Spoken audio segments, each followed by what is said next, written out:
Welcome back to the Skits and Giggles podcast. I am Pascal, chief instigator of the show and your host. I'm joined by my co-host and our resident engineer, the new Kirk to my Hogie, Bryson. How's it going today, buddy? Hey, Pascal, going good. But let's cut to the chase because I'm really excited about this talk with Abby. She goes on to tell us a little bit about how she came into racing, what racing means to her, what she's trying to accomplish with her racing, and finally, we get to hear about her and Anna setting up a team. And we finally get to answer this mystery question about what kind of stuff they're running because Anna couldn't spill the beans before. That really irked me last time. Well, before we get to that, let's just briefly do our spiel with the social and where you guys can find more information about the Skits and Giggles podcast. We are currently most active on our Instagram, where you can skid right into our DMs and follow along at Skits and Giggles. And you can find our website with all the relevant links and info under the URL skitsandgiggles.com.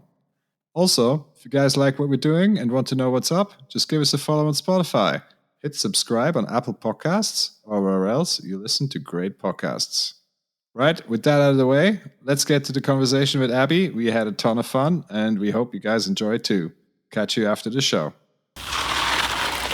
Let's talk about cats and dogs. As you know, we've had Anna Newkirk on the other day, at the end of the year, and we've had some very questionable stories about cats, borders, smuggling, and all that. So that obviously brought us to the question, are our followers dog followers or cat followers? I put a little story up on our Instagram and asked that, and then we found out that 57% of our followers on Instagram are rooting for Team Cats, which is a bit concerning as a dog person.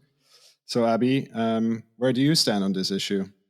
So I would say I'm a dog person. I grew up with dogs around the house, and I absolutely love dogs because they're just more huggable than cats are. Cats tend to run away, and I feel like cats really just like come around when they need you, and then they leave you when they don't need you or don't want you. And I feel like dogs are just way more emotional, and they're just always there for you. And I feel like that's what pets are for. You know, they're just there for you. They're your buddy, and I feel like cats just kind of, they come and go when they want, and they run away when they want, and they're hard to catch, and they just eat your food and leave. So yeah, I'm more of a dog person, but I catch myself really falling in love with some cats lately. So, it's questionable. Oh, well, I guess with that, we have to say welcome to the Skits and Giggles podcast. Abby, how's it going today? I'm great. I'm doing pretty good. How are you? Yeah, we're not bad. Bryson, how are you doing? Wow, I'm really good. I saw The Lion King once in live Lion King, so I'd say I'm a cat person as well. All right, so you probably disrupted our statistics on the Instagram feed. Well, anyway, enough of the cats and dogs discussion. Let's start talking a little bit about bikes. So Abby, why don't you tell us a little bit about how you got into riding bikes? Actually, it started out at high school.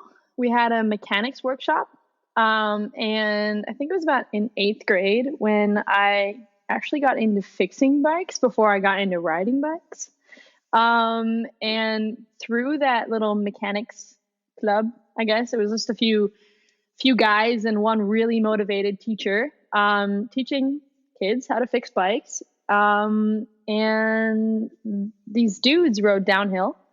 And actually, that's how I got into mountain biking, was straight into downhill. I never rode cross country, no enduro. It was just downhill. And this one guy always had an extra bike because he had just bought himself a new one, hadn't sold his old one yet. So I just started using his extra bike, and it was actually a Kona operator, like one of those really heavy old aluminum ones. Yeah, it was the good stuff. And we just started like shredding down our local hills. And I crashed so many times because I had absolutely no idea what I was doing. I just kind of followed them, and I just went for it, and it was really fun. And I kind of just stuck with it. And how? I mean, I always wonder. I mean, we had the same conversation with Anna as well, and obviously Anna and we've grown up pretty much in the same spot. How do you get into World Cup downhill racing from riding in a place that doesn't actually have that much elevation or any long tracks where you could actually train for downhill? That is a really good question. I started out by these dudes were like, "Hey, you're really fast," and I was like, "Am I?" And they were like, "Yeah, you're really fast." So then they kind of like motivated me and kind of pushed me to go to this Rookies Cup in Winterberg. It's in like central Germany, and it doesn't have a lot of elevation meters either. I'd say it's kind of like similar to where I live in Germany, but I ended up winning that Rookies Cup by like a solid 10-second gap. And that was my first race ever. And that got me like hyped. And all these guys were like, "Oh my gosh, you got to keep going, keep doing this." And so I hopped into the German Downhill Cup. And then it was just like races around Germany. And I have the luxury of living in a place where we do have a downhill track. We have like one downhill track and everything else is kind of enduro-y. But yeah, so I could always train a little bit here, and then I would just like go to lots of races in Germany, and then I ended up having a whole bunch of fun there, and it was actually pretty successful. So I ended up joining the elite category, doing the German races, doing the hop up to European races, just like right across the border in Austria, and in the Czech Republic and stuff, and then I guess the next step after European Cups, and that were like, I would say they were pretty successful, was World Cups. Because I don't know, I really wanted to. And I guess if you really want something, you just manifest it and then you just go and do it. And I guess I went through all the steps and then I tried myself at World Cups. And yeah, last year was my first World Cup full season where I did all of them. Okay, and were you happy with the season overall, or a lot of learnings, or? It was a lot of learning. That's good. That's a really good way to describe it, actually. It started out a bit rough. It started out with Leo Gang, and that was a mud show, and it was super hard to navigate. My equipment wasn't running so well either, so it was a lot of struggles to deal with at that race.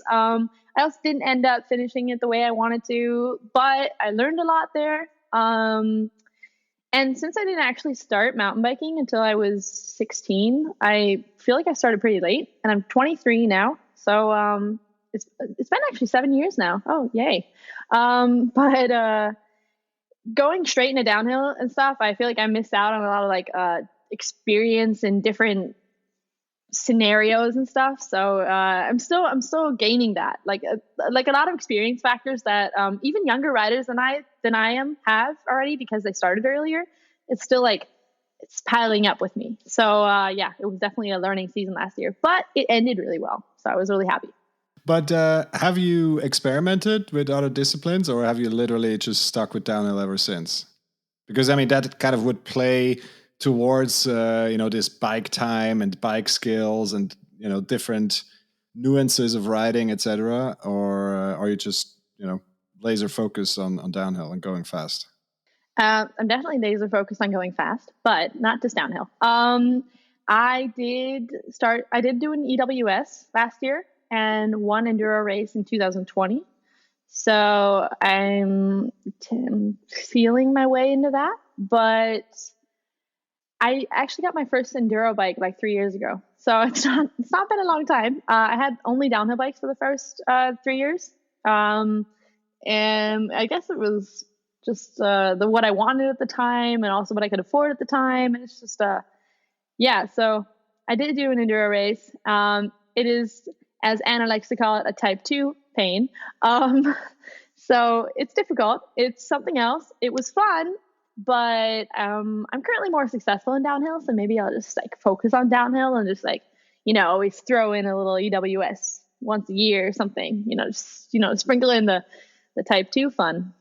Yeah, building on your previous achievements is definitely one way to keep yourself boosted, keep yourself motivated. But when you think about it, you're racing against the world's fastest on World Cup tracks, in downhill. And of course you did an EWS and some other enduro, but have you said to yourself already, like, I've made it, I'm here? Because it looks like you've taken like this straight line progression. I try to tell myself that, I try to tell myself, like, look at where you're at. It's pretty cool. And you are racing with the world's fastest, and you race at the world championships, which is actually a pretty big thing. But I am not where I want to be yet. Like I always have to take a step back, look at it from an outside perspective, and be like, dude, you have made it this far. Like, don't second guess yourself. You're on the right track. You're doing the right thing. Just keep going. Because sometimes when you don't get the results that you're hoping for, or when I don't get the results I'm hoping for, or what I expected of myself, I have like slight motivation dips. But then I try to do exactly what you just said. Like, just like, you're racing with the world's fastest. Like, give yourself a break, but also keep going. I do think in some perspectives I've made it, but I want to keep making it, and I want to make it even further. Okay, so it sounds like you have some big goals. I do. I think goals are important. Sure. Maybe enlighten us? Well, this is a very dip into my personal life. No, I'm kidding.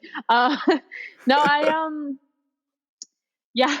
So I got a top top 15 finish at Snowshoe World Cup.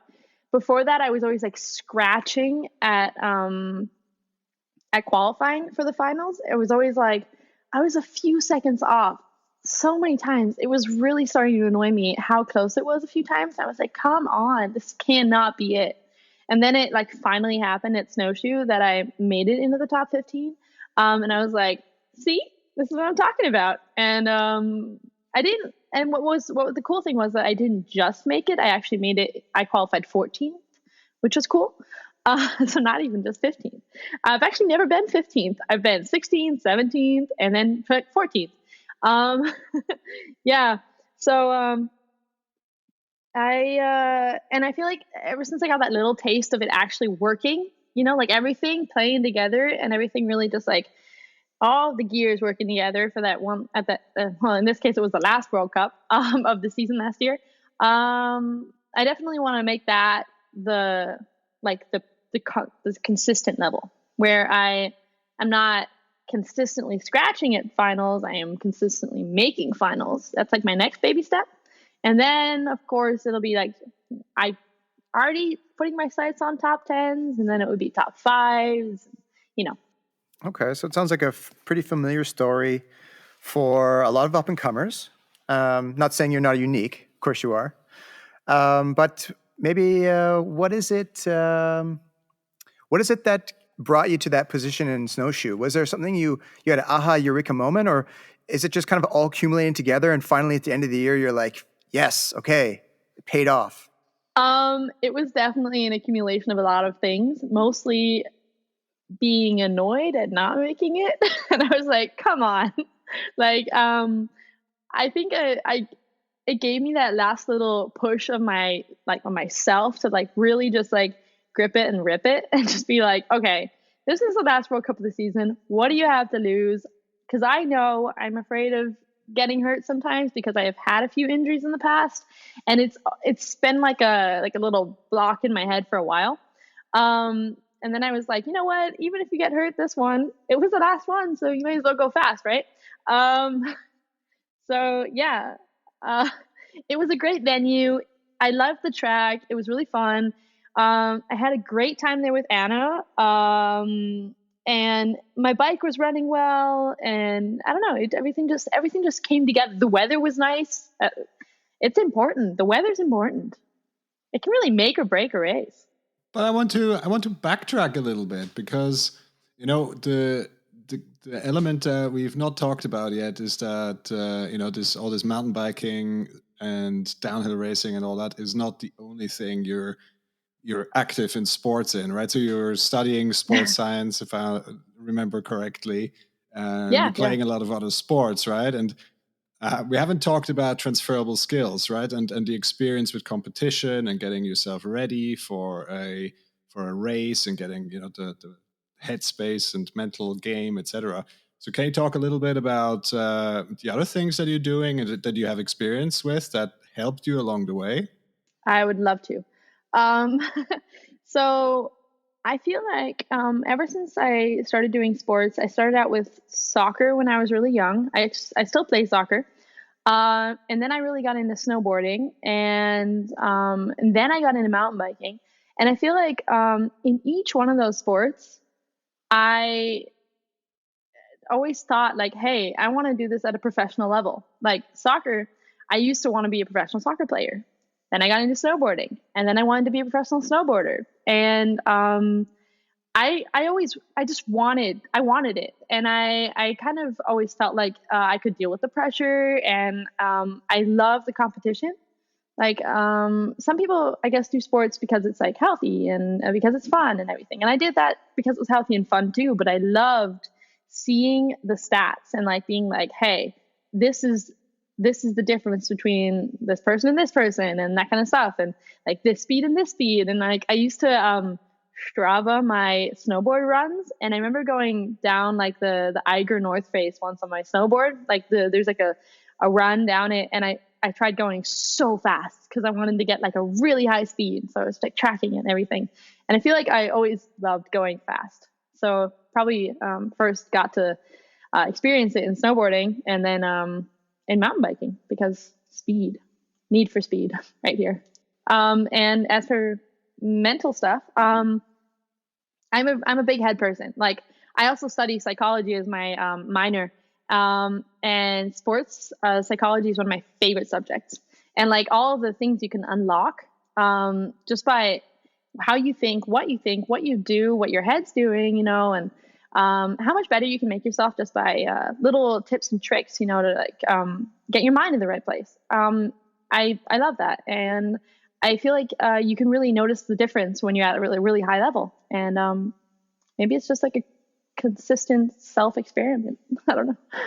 Oh well, mate. Talking about those tricks, right? So we reached out on our socials a little bit for some listener inputs, and interestingly enough, a theme that's coming up across the question is music.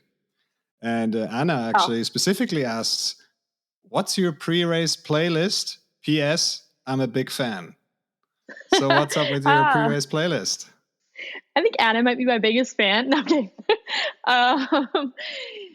Actually, I'm a huge fan of her pre-race playlist, and I think it's because we have a lot of the similar music in our pre-race playlists. Music is a big part of my life, and like I'm probably like 24/7 listening to music if I'm not like on a podcast, So it's filled with punk rock and some Eminem and Mom Spaghetti. yes, Mom Spaghetti's nice. in there. Yeah. So it's I don't know, punk rock and Eminem and like rap gets me into like the mood of like attacking, I guess, because I kind of view it as attacking a track, like really just like laying it all out, just full on going for it. And I wouldn't say aggressive music gets me into it, but aggressive music gets me into it. Okay. Well, we have a follow-on question from a different listener, and he wants to know, what's your favorite song to get you pumped for a really terrible training session? Oh, a terrible training session. Honestly, I really do love training sessions. I think I'm the kind of person who, maybe this is also why I like to do sports at this level, because I love pushing myself to the limit. And that's why I think a terrible training session at the same time is an awesome training session. So think about VO2 max intervals, or some 30-30s, or some really unpleasant session, be it on the trainer or on the road bike or something like that. Okay, I'm gonna go with My Chemical Romance. That's the band. The album is Danger Days, and the song is Na Na Na. Na na na na na na na na na na na na na. Yeah, it's really good. Okay, very good. We'll note that down. We'll put it up in the show notes for people to listen to in their own time when they get ready for their next training session. Love it. One thing I want to come back to is talked about football. You talked about snowboarding. I talked about soccer. Hold on, it's not football. Sorry. Soccer, we have to say, because obviously American context, you talk about soccer and football, and here in Europe we talk about football. But Um, all of those sports, they have in common that there's also, of course, a female side to it. And there is quite a disparity between male and female competitors. And I just want to know if you have any experience or can shed some light onto how you feel how mountain biking is doing with giving especially female athletes the support they need and giving them the platform for them to succeed and perform. I think mountain biking is doing actually pretty well in terms of giving women a platform. Um, I love how it's grown in the past year, actually a year or two. It's grown so much. I love seeing it, and what a lot of female riders bring into the sport is beautiful to watch, especially in freeride right now. Like there's so much stoke going on, and there's some really heavy hitters getting into it. Well, not even just getting into it, but getting like public about it and really stepping into the spotlight. And in downhill, there's always been like those one or two women that were famous and like they were big, but now there's like a lot of women that are big and like famous and not a lot, but more than one or two. There's like, I don't know, there's 4 or 5 that I think a lot of people know. And if you're a mountain biker, you've definitely heard of at least like, I don't know, 6 or 7 women. And that's different than how it used to be. Like I used to know like one woman that was a mountain biker. It used to be Rachel Atherton. It was like Rachel Atherton and the men. And it was kind of like, okay. And now there's so many big names out there. There's like Camille Ballanche, Rachel Atherton, Nina Hoffman, and Anna Newkirk. There's just more spotlight on the women now, and it's important because they're such a big part of the sport now. And there's so many women out there, and that are getting into mountain biking. And I like to think it's because of the representation that's grown in the cycling community. The appreciation for women, and also like they're more visible on advertising. That used to be pretty much only men. I've been working in bike shops since 2017, and I remember on all of our advertising things that we had, there was always only men. And I don't know if it like I really realized it until I thought about it, but it really did something. I was just like, is this jersey even good for me? Because I've never seen a woman wear it, but I guess I have one now, and it was never the right size. But yeah, now there's like women specific clothing, women specific bikes, which I don't absolutely think we need, but at least they're trying. Who inspired you when you were 16 years old, getting into racing, downhill, and riding? Who were you looking up to when you were younger? Well, as previously mentioned, Rachel Atherton, because she actually looks like a lot like my mom, which is a weird thing, but she has the exact same facial structure as my mother, and I used to think it was so funny. And I was always be like, look at this, Mom, she looks like you. Like, I guess I could look like that someday, I don't know. It was a weird connection, I think my little adolescent brain made, but yeah, Rachel Atherton. And then pretty soon I also heard about Lee Donovan, and so those two were probably the big ones. And then I became friends with Emmy Siegenthaler pretty early on in my riding career. And then I don't know, she just really inspired me just as a person, like not just as an idol, but also like as a friend and a racer. And like I was like looking up to her, but also like talking to her at the same time. And it was like a weird like level, and it was cool. It was good. Are you doing anything to inspire the next generation of female racers? You're now in entering your prime. Let's say you're 23, as you said, so you're kind of in the spotlight. And are you using your platform to inspire other female racers? Yeah, I really, really try to. It's really important to me. That is, I don't know why, but I think it's like part of my mission. And I do things like I always give my gear from the previous season. Like if I switch sponsors or something and I can't use the gear anymore because it has the wrong brand on it or whatever. or I just have new stuff and I don't necessarily have the space to keep the old stuff, or somebody else needs it more than I do. I try to give it back to younger riders who can't afford it, who don't have the support from their parents yet, or because the gear is expensive. We all know that. And I feel like that's one of the biggest hurdles of getting into mountain biking is the gear, and having the right gear, and also not saving where you can and making it kind of unsafe. I see a lot of people riding around without protectors and stuff because they're so expensive and maybe they don't need it, but I feel like it's really important.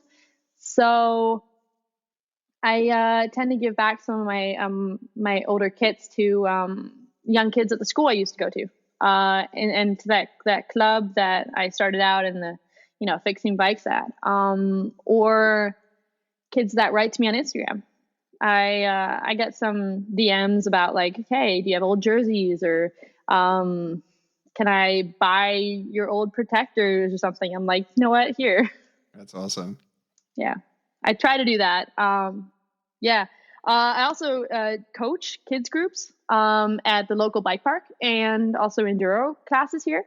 And whenever I see kids on bikes, I make it a point to be like, dude, you're awesome. You're doing well. You're really good at that. Like, did you just do that corner? Like, did you just take the inside line? And like, I don't know. I try to hype them up, get them stoked.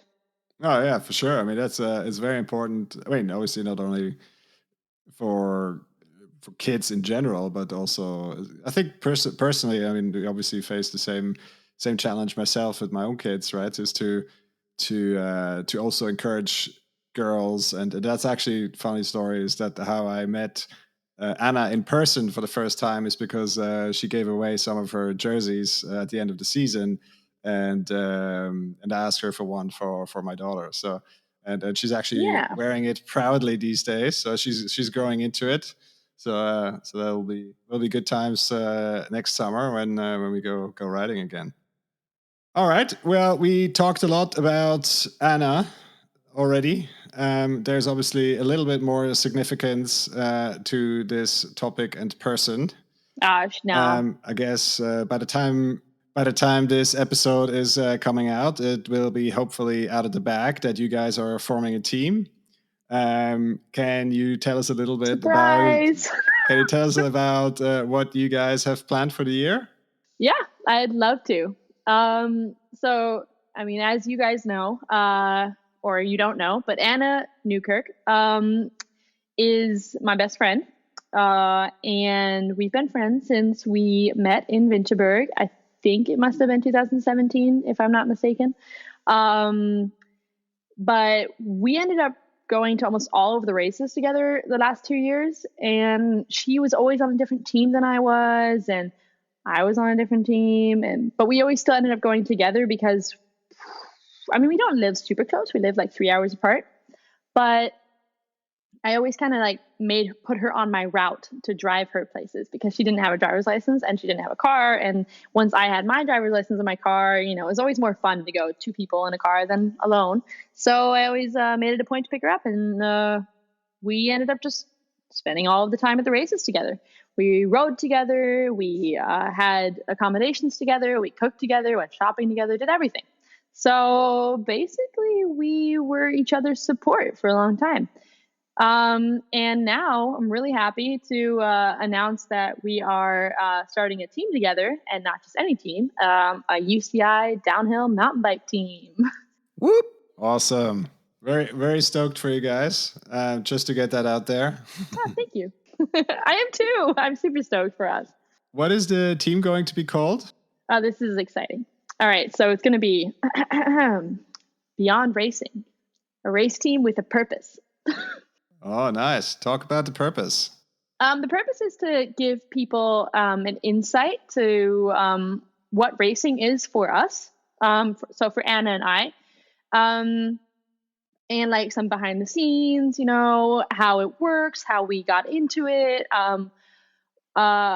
what the fun stuff is about it and what the hard stuff is about it, why we do it, just like, and our really big purpose is to get more people stoked on bikes and more people out riding. We're actually working together with the Grow Cycling Foundation. formed by Elliot Jackson, the coolest commentator I've ever heard. I mean, you guys are cool, but have you heard his voice? Oh, absolutely. Big He's the fan. bomb. Big fan. I know, he's awesome, right? Yeah, he's a big part of our development. He heard about Anna and I's idea, and he was like, "Guys, this is awesome. Like, how can I help?" So he's been a big help in like finding some sponsors, and also just like motivating us, and like really reassuring us that what we're doing is a cool thing and is a good thing, and that's really important. Yeah. So we, with him, are gonna, like, with his Grow Cycling Foundation, we're gonna be giving away some spots in our coaching sessions, because Anna and I are not just gonna be racing; we are also gonna be coaching as the Beyond Racing team. Yeah, so that's a really big fundamental part of our team. That sounds super awesome, and I'm extremely excited to see where you guys can take this, because this sounds super promising. And I hope you make the effort to put the content out, and because I think that's a very interesting story, and I guess one of the more interesting stories that are coming out this year. Of course, there's some other cool stories this year, but that'll be a very cool one to follow. I'm really excited for this. Yeah, we have big plans. Will there be the typical social media? There'll be vlogs. There'll be video series and stuff like that, or do you have that? Are you still planning that out? Oh, yeah, we're definitely going to have vlogs. We're not going to have any vlogs. We're going to have the best vlogs, because we know how much Anna loves to be in front of a camera. Oh, she loves it. Oh, it's the best. She gets so awkward. I love it. Yeah, but we're going to do vlogs. We're going to do tutorials, how-tos. We're going to start a TikTok channel, because that's the best. I'm kidding. We're going to have an Instagram page, Beyond Racing MTV, and we're going to do some interviews, some podcasts, and we're probably going to be working with some of our sponsors to make specific video series at World Cups, but that is to be announced. Man, I would be so stoked to have Elliot Jackson come up to me and be like, "You go, girl." But at the same time, are you maybe a little bit intimidated that it's like a really steep hill to climb, and that maybe randomly this podcast will be selected for the PB like podcast roundup, and then all of a sudden you'll get super famous? That would intimidate me. It's not intimidating, because I feel like it's been a long time coming. I feel like I've been in mountain bike, I've been in gravity teams the past, like, I've been riding Pivot Cycles for 4 years now. And I remember the very first team I got into got like a whole bunch of hype, and then the second, like the team after that was also kind of in the spotlight, and now it's just time to be in a different spotlight, and to be like, I don't know, just hop onto a new stage, which would be the Downhill Mountain Bike World Cup Series. Anna and I we've been in big teams, and now it's just time to be on a UCI team. And we're excited to be doing that for ourselves, and to be taking that step together. And we first actually came up with this idea, I think like a year ago or something. I was like, dude, it'd be so cool to be on a team together. And she was like, yeah, dude. But then we were on different teams. We had signed different contracts, so that wasn't going to happen that year. But actually, fun fact, in August, on our way to World Champs in Val di Sole,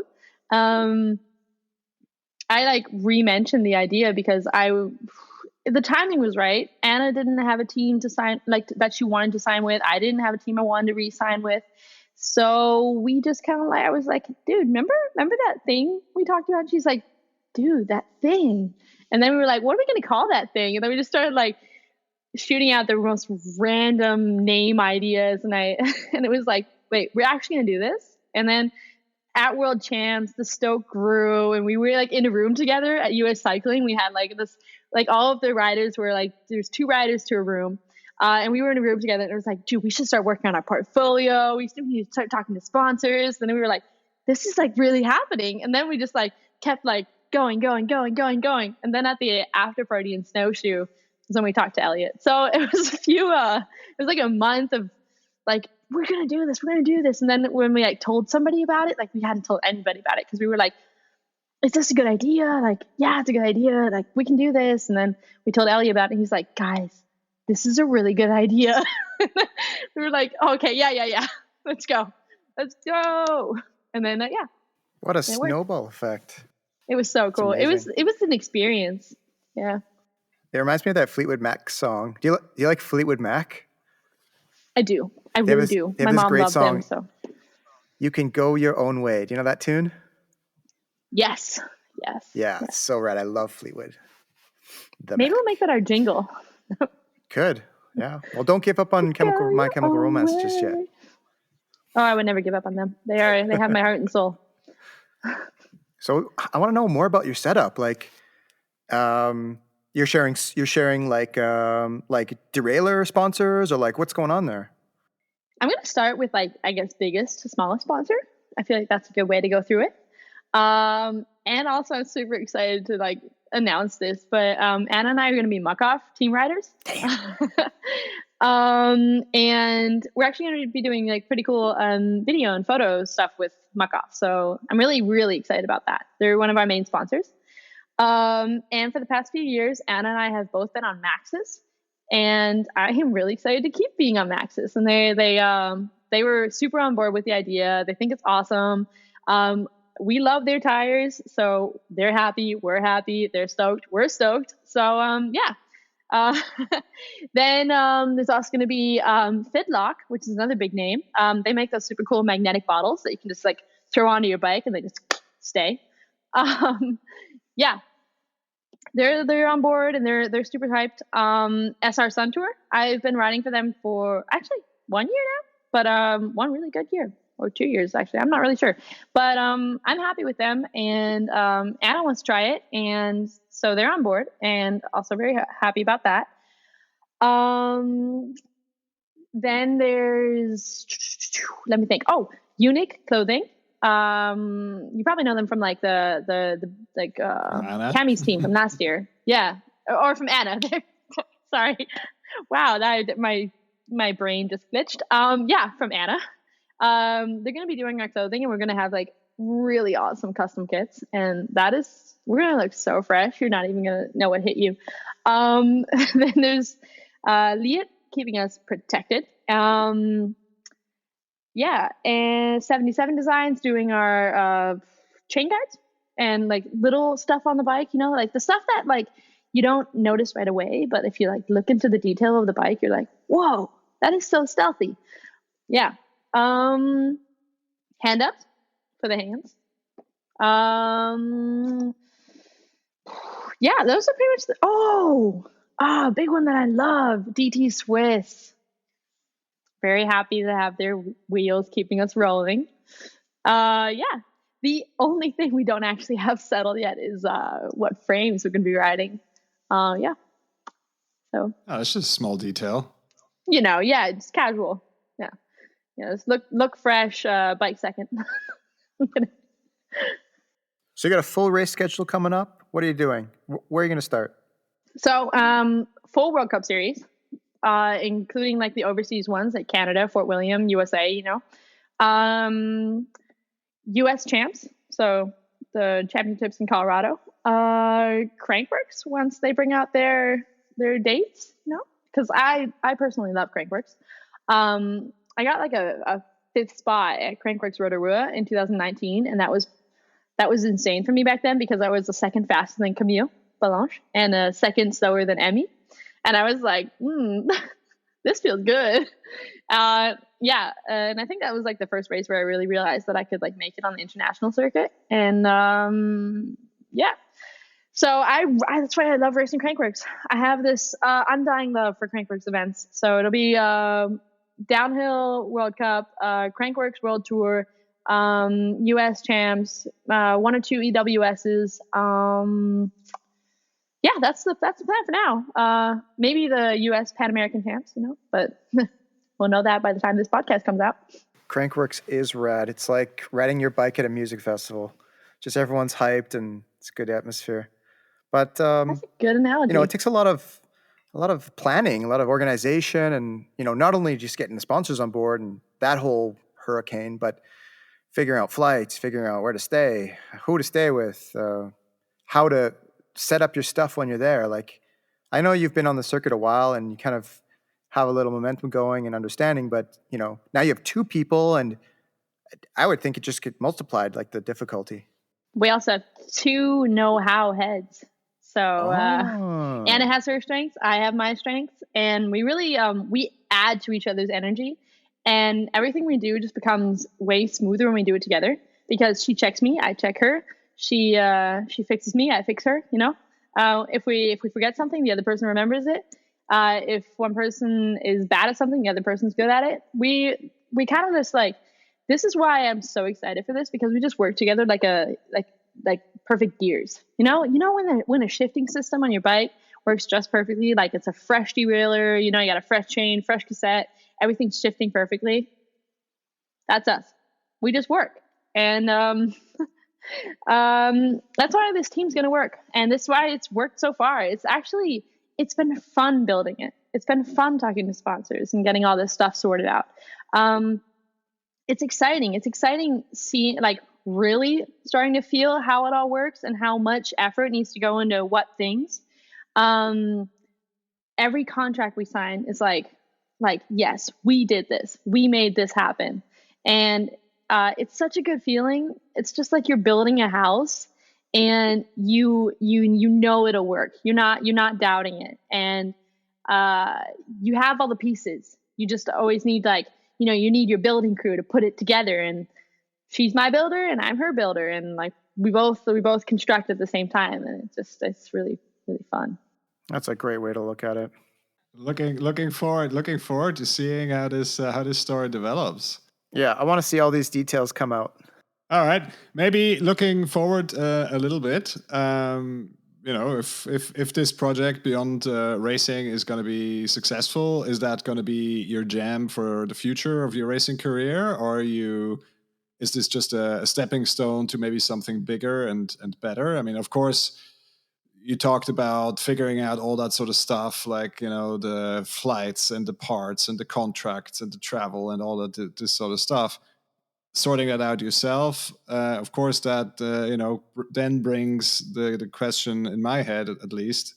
It's like, okay, well, maybe all that energy that I have for this sort of stuff, if I would focus that energy on racing and getting better and improving myself and furthering my skills and all these kind of things, is factory at the horizon ever going to be a goal, or are you planning to make the best of your way? So, as I said, the timing was right for this to happen. This was either a now or never thing, because if this hadn't have happened, Anna and I would have both gone on to find something else, but it wasn't going to be something together.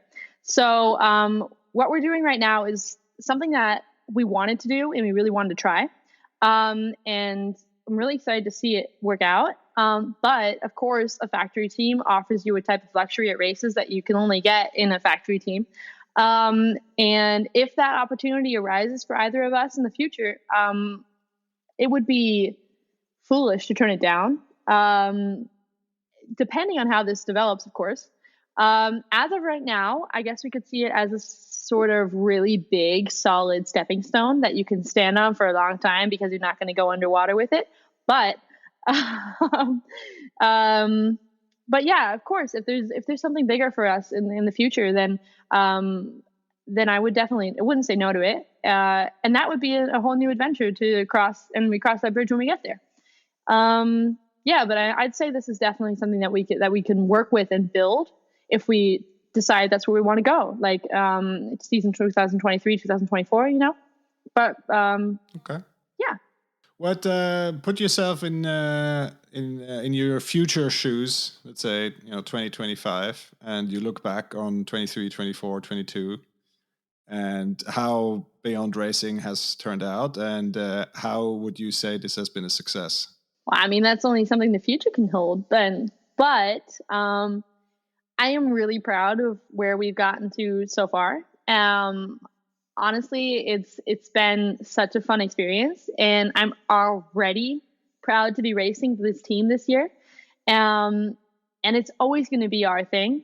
And even if this group builds into something way bigger, it's still going to be like this this project or baby that we like started and like worked on and like poured our heart and soul into. And then you know, if it goes, it goes. If we both like at some point end up somewhere else, and that's how it is. But I'm always going to be happy and proud that this happened and this worked out.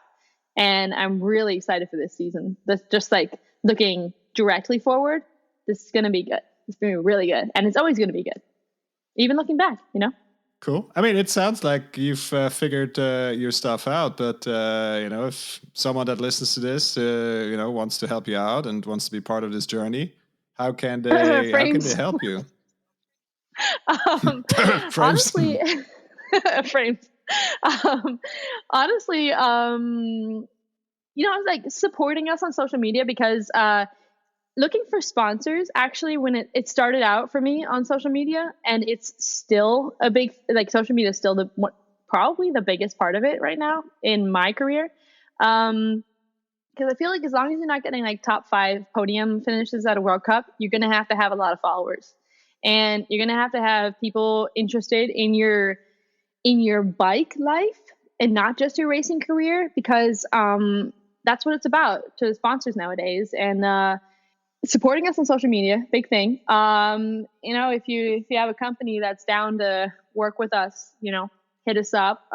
We have a team email account now. That was really fun to make. Also DM us, you know, whatever. We're always open to hear every sort of collaboration, and we're open for like really fun stuff, creative stuff.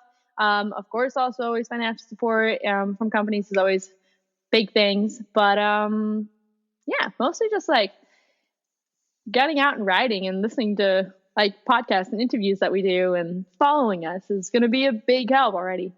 So yeah.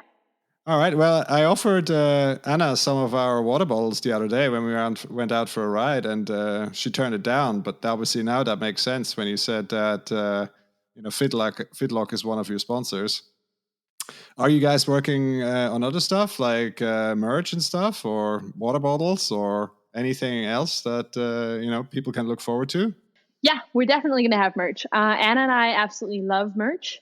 And we think that people that follow us and follow our lifestyle are also going to love merch. And we have this really cool logo, and I am so excited to show you guys in a few weeks. But the logo is I think the kids would say dope. And so we're going to put that on a few t-shirts and maybe a few hats, you know, and hoodies even, you know, if people are interested. And we'll get that out there, and we'll definitely make it available to our followers and friends and fans.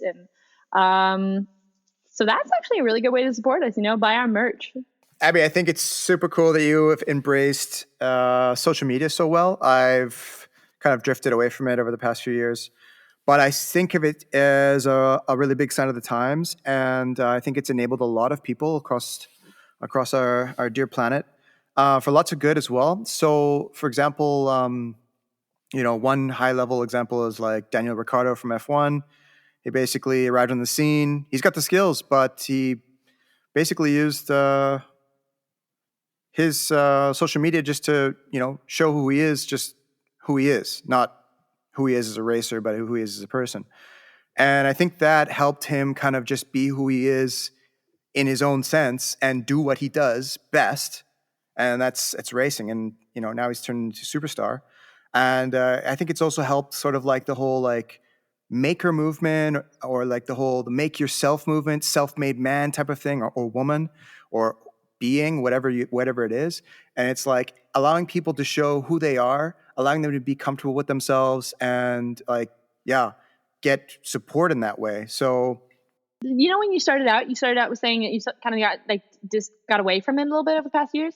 Sometimes it annoys me. Sometimes it annoys me to death, and I don't want to do anything on it. But the whole point about being yourself on social media and being able to embrace like the individuality of you, and you're not just a bike racer. You also have a life. You have you have fashion sense, you have music taste, you love cats, you love dogs, you make weird faces. Like Anna loves to take up really, really close selfies of her face, and I feel like that's her thing because I feel like she tries to make fun of me sometimes when I post like a story, and then she'll like post the story, and like mine will be like a really thought through selfie where the lighting's good and my face looks good, and Anna's just like, look at my triple chin, and I'm like, come on, bro, like you really had to flex on me like that. But yeah, social media, it can it's a blessing and a curse at the same time. I mean, it's hard to keep up with it a lot of the time. But I think if you just like take a step back, you do as much as you want to do, and you do as much as you have to. Sometimes, if you're not really feeling it, you'd like, hey, I'm just going to put this post out there so that they know I'm still alive, and they know I'm still doing what I love. But sometimes everybody knows that you need to take a step away from it sometimes. And I feel like it's really important to find that balance between social media helping you and social media hurting you. Yeah, I started doing a TikTok account too, just for the fun of it, and people liked my content, so I just kept doing it because I was enjoying it. People were enjoying it. And my Instagram, I really try to keep it down to earth. It's not all. I really do not embrace the fake Instagram lifestyle. So it's all about keeping it down to earth and showing people that you're not just somebody on the internet. You're actually a real person, and being relatable. So I guess I'm still tiptoeing on finding my niche in the whole social media, but it's a long process, and sometimes you're closer, sometimes you're not, but it's always fun. Like as long as you're good with it. Yeah. Finding the niche, it's one thing. It's kind of been on my mind because, just like mountain biking, it's really diversified so much. At first it was like XC and downhill, and then there was all these different splinters of the disciplines, and then marathons and 24s, and then you have like cyclocross, and everything's blending and mixing, and now you have gravel. Okay, so anyways, there's several disciplines of cycling, and even more of than there were before. The same, I think this whole trend is, part of our society, and that's the same thing with social media. It's like you can try to find your niche or where you fit into this certain category, or you can kind of just do your thing. And this has been now proven with social media, is like you do your thing and you all of a sudden are a different category. And there's a ton of people who are also in that category, and all of a sudden everyone realizes that that's now a category, and it starts being called dope or whatever. I think it's just amazing how it's not only happening in social media, but it's, exactly with mountain biking. Because when I started mountain biking, there was free ride, downhill, cross country, all mountain was a term being thrown around, and it's just even splintered even more. And now I don't even bother. It's just mountain biking. It's whether you're riding on a gravel or riding on a flat trail or a small woods section. It's you're trail riding, you're mountain biking. Whatever you feel like. I don't classify it anymore.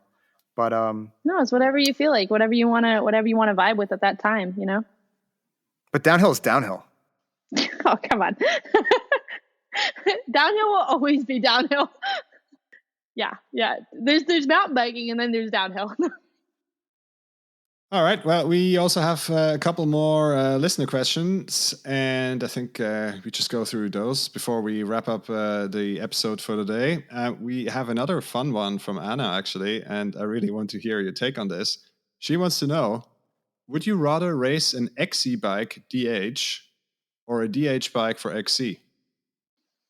Actually, I've dreamt about this before, and it's definitely XC bike on a DH track, because I am not a big fan of pedaling.